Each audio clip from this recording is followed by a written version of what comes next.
Hello folks, welcome back to another episode of CV Rebuilds.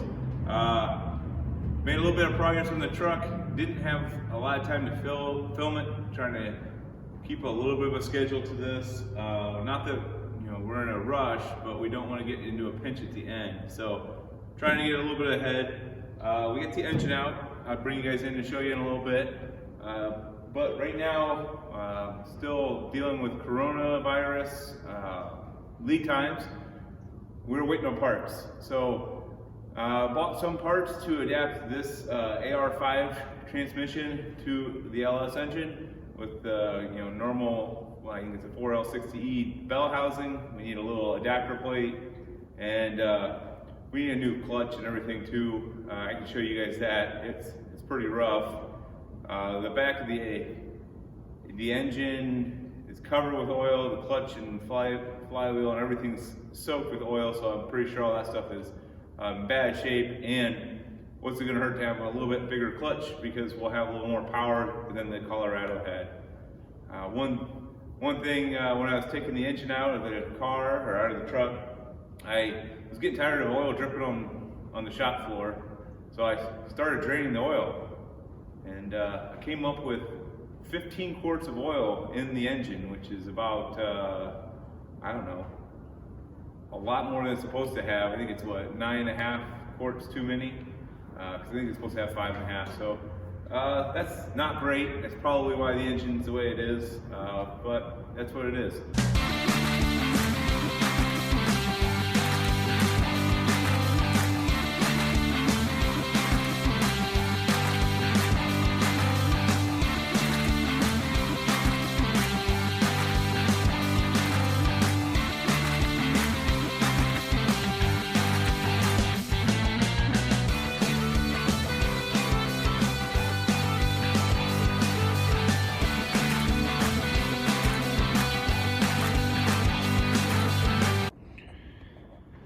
All right, so here's the engine bay of the truck. It's looking really empty, but if you guys can see, this puddle of oil right here in the bell housing doesn't speak well for the clutch.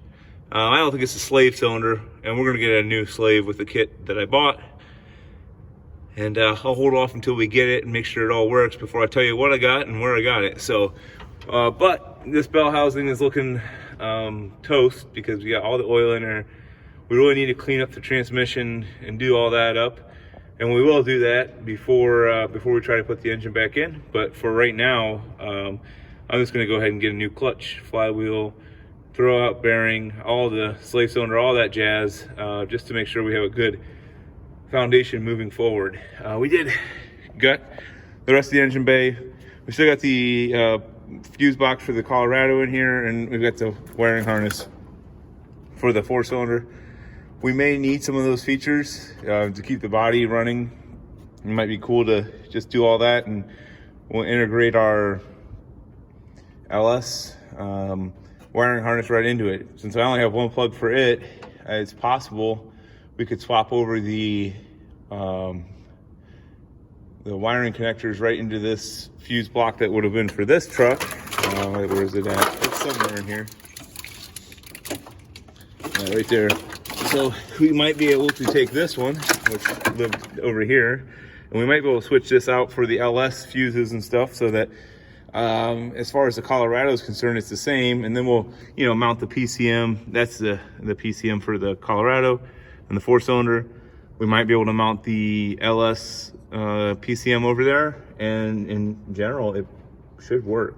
Should be able to put it all back together and have power and fuses and communication just like we did before. Well, we'll see. There's lots of little tasks that need to be completed before we get to that.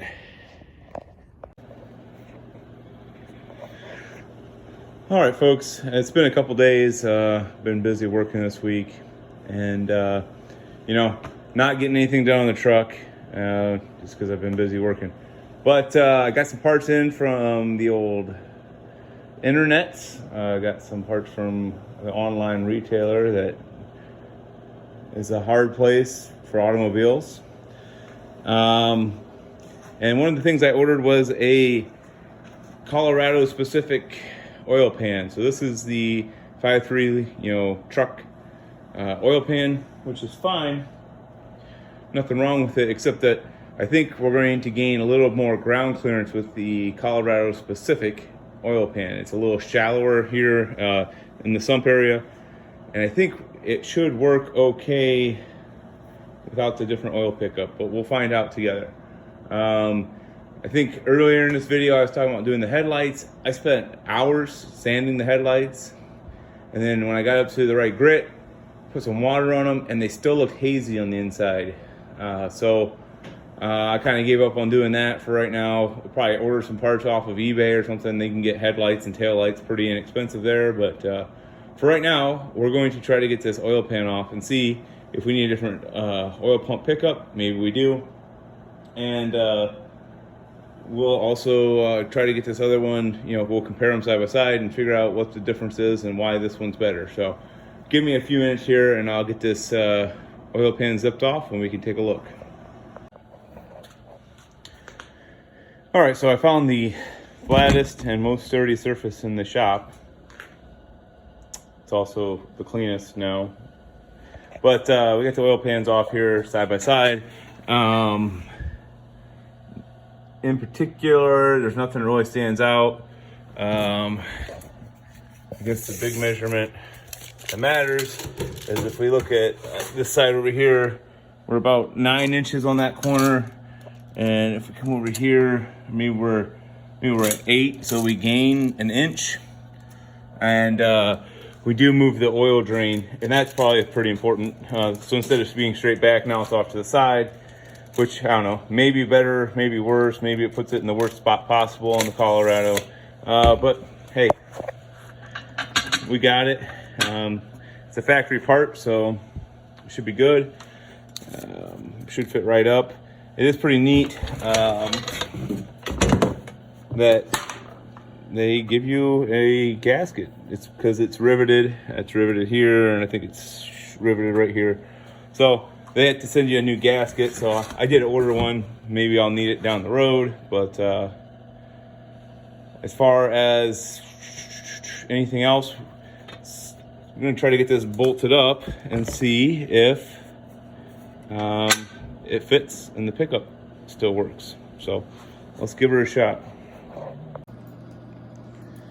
All right, so I think I left off earlier that we were fitting the oil pan on the engine and the pickup tube was too long. So that is still a problem. I tried to order the 2012 Colorado oil pan pickup tube to match the oil pan, and GM doesn't have the parts available and doesn't know when they'll have the parts available. So I guess we're going to be modifying the one that came with the 5.3 on the Silverado. That's not a problem. It's just an oil pickup tube. It doesn't have to look super pretty. It's just got to be sealed up and bring the oil up to the engine, to the oil pump. So we'll be all right. But last night I had some friends over, and with the oil pan on, we put the adapter kit in for the transmission. So now we were able to get the engine in place. Now it's not bolted in, it's actually just held on by some blocks of wood, right here on the oil pan, on the cross member down there.